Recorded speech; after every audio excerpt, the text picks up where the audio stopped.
Hey! Welcome to the Light Side Facts. Today I'm going to tell you facts from anonymous confessions made on Reddit. There will be thefts, high school stories, and many other fascinating tales. Before I start, I'm going to ask you if you want to help me grow this channel to put a little blue thumb. It takes 2 seconds but brings a considerable impact to make this channel grow. Many thanks to all of you. Are you Reddit? I lied about a classmate getting shot in grade school and made the teacher think he was in the hospital. Back in like 1996 or 97, I was in early grade school. Like 7 years old. Young and stupid. I'd recently seen something on our local news about some wanted guy dubbed the Band-Aid Bandit, who was considered armed and dangerous, and for whatever reason, the story stuck in my head for the following days. One of those days, I was in school, and my friend Alan was absent. The teacher asked me if I knew where he was, and in my stupid mind, I saw it as an opportunity to come up with this crazy story about how he had gone with my family and I to do stuff over the weekend, and during the trip, had gotten shot by the guy on the news when we were at the bank or something. I don't even remember the details. Regardless though, the teacher took it very seriously, since I was a good kid without any record of lying, and she went to talk to some other adults. I got pulled to the side later on and was asked to repeat my story to a few other adults. I knew I'd f***ed up, but not wanting to get into trouble for lying, I doubled down and stuck to the story.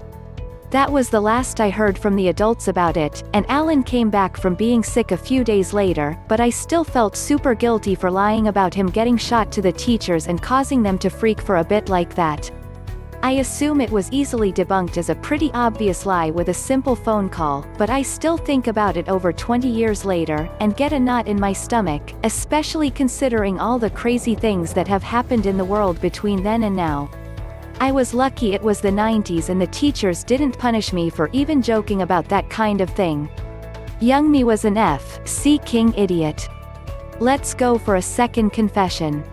Stole the math teacher's bouncy ball in 6th grade. I read through this Reddit a lot, so I feel like should share. It's 6th grade. Pretty bad school. Mostly minorities. But several teachers were white. There was a math teacher that none of us really liked. Most of us, including me who was one of the smarter kids, was failing that class. She had a clear bouncy ball with glitter and that also light up upon bouncing. She's been seen playing with it during class switching. One day I'm sitting towards the back of class and her desk is to my right, maybe some 20 feet (6.1 meters) away. So class is ending, and she opens the door, which isn't really near the desk, but a swift several feet away. Everyone is getting up and I notice the ball right there. So get up, walk by the desk, swipe the ball, walk out right near her. Don't remember how I concealed it. No one saw me and I did not tell anyone about it. I just took it home and enjoyed it for myself. 2 things about this after the action: one day class switches is happening, and she's just looking at the floor zoned out. I know she was thinking about the ball and would have been bouncing it around at that time.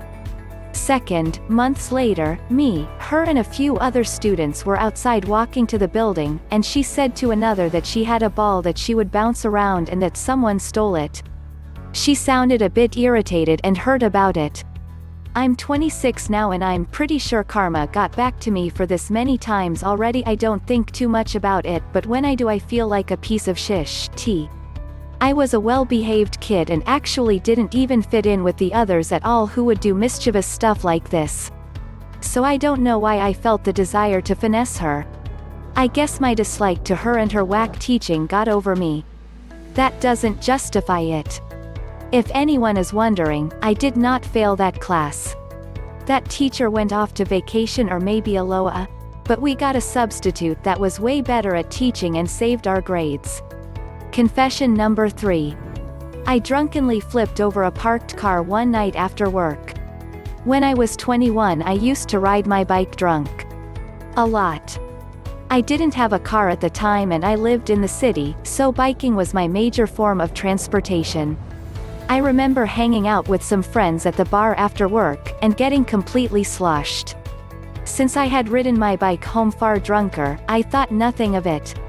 While riding my bike, I have this habit of constantly looking over my shoulder, behind me, to make sure no cars are close to running me over.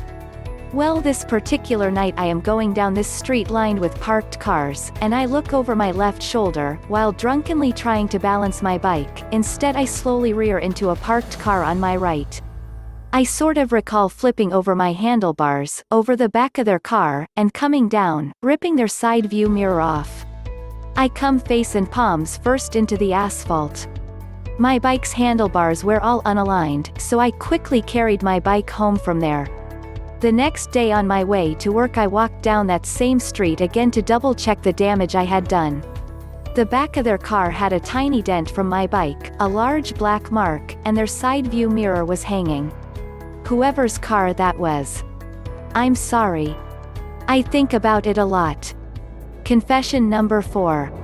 I stole over $1,000 from the church offering and never got caught. This is probably the worst thing I've ever done in my life. And I've never told anyone, not even my siblings or parents. When I was a teenager, I used to volunteer at the church that I went to, and I was really good friends with the lady who was in charge of counting the money from the offering. And from time to time I would sneakily slip a few $10 or $20 bills into my pocket without her seeing, and I kept this going for over a year. The worst part is I would take it and spend it on stupid stuff like candy or video games. I never felt guilty about it at the time because I thought these people were basically just handing out free money, and I thought it was strange that this lady trusted a stupid, irresponsible teenager to help her count the money offering. But if I had to guess, in total I probably stole around $1,000 from people who were just trying to give money earnestly, and I was keeping it for my own gain. So yeah. I'm a terrible person. Now confession number 5. I am a horrible person. I really want this to get off my chest. I have never told this to anyone before, and it is killing me. I have a cousin who is a year to me, but she is like a 5-year-old kid. I was her favorite cousin in the family. My aunt trusted her only with me. I would happily be there for her every time she needed me. When she got her periods, I was probably around 12/13, and we were at a wedding. Her mother gave all her responsibility to me. And I don't know how, but I managed to help her through during the days we were there. All in all, she loved me and I loved her too. She was the only person who genuinely loved me. I could see the innocence in her. Fast forward when I was 18, and she was staying at our places for a few days. It was the time when I developed depression and my IBS first hit me. I was very cranky and always sleepy. So I had some exams and I couldn't study at all. I was the class topper before this, and that was very difficult for me. This cousin of mine was always with me. Initially I was nice to her. But when I couldn't study at all, and she kept interrupting me, I lost it. I shouted at her very badly. And went to another room to sleep and locked myself in. She kept on banging the door and calling my name. She was so scared as she saw me going to the room crying. I can never ever forget that. I didn't open the room at all. And when I came out of the room, I behaved as if nothing happened. She was terrified and wanted to go home. Since she was there for me and I acted so horribly, she didn't want to stay.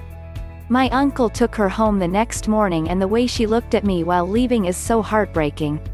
She has a powerful memory and does not forget incidents like these.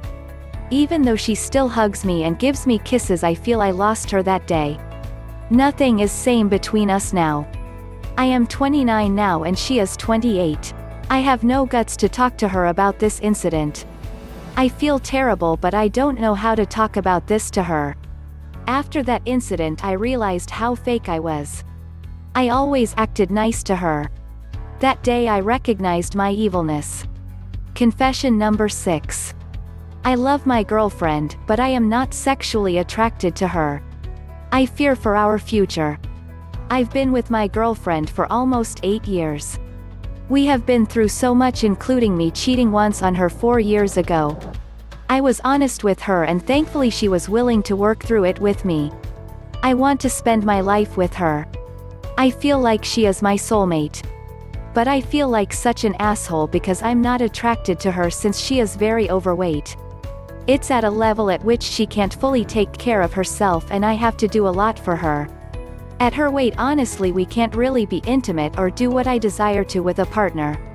I love taking care of her in a lot of ways, but honestly this has put a strain on our relationship. More than anything I fear for her own health and it terrifies me that I might lose her while she's still at a young age. All these things make it hard to want to be intimate. We have talked about having an open relationship, meaning we are included or present with the other person, people involved. I do want that. But I would rather my girlfriend were healthier and that I was able to want sex with her. I hope we can have that in the future because I truly love her so much. It's over for this time. If you enjoyed this video and want to help me to grow this channel, I suggest you to share it or leave a comment. Please press on the little blue thumb and subscribe. Big thanks. See you in another confession video. Have a good day.